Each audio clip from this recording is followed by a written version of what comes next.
ગુલામ થઈ છે મોટી વાત છે ભાઈ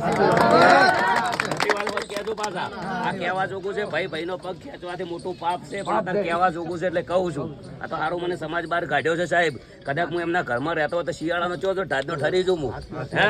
મોટી વાત છે મારા 20 વર્ષની જે મહેનત છે તમે એક સમાજના દીકરાનું જે રોજગારી છીનવો છો ને એક દબાવવાની વાત કરો છો તમારે બંધો જ કરવો હોય તો બધા એક થઈને કોઈ બી એક પક્ષમાં બેહો જીઓનો ટાવર છે આખા ગુજરાતમાં 350 રૂપિયા રિચાર્જ છે બરાબર કહી દો બધા ભેળા થઈને કે જીઓનો ટાવર કોઈ જગ્યાએ ગામમાં નહીં રહેવા દઈએ 100 રૂપિયા ભાવ નહીં કરો તો નહીં થાય તમારાથી ચોથી હોનાનો ભાવ વધ્યો છે બરાબર સમાજની અંદર બધાથી વધારે ચોથી હોનું ઠાકોર સમાજમાં વપરાય છે શેમાં વપરાય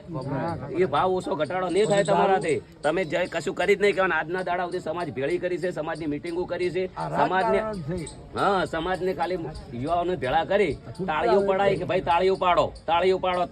કાલે ઘેર જતા રહો ફેર મિટિંગ કરવાની ફેર તાળીઓ પાડો ફેર હજી સુધી નથી ચોય કોલેજ નથી તો દવાખાનું નથી તો સારી સ્કૂલ સમાજની 150 ઘર તૂટે એટલે ખરાબ સમયમાં કોઈ જગ્યાએ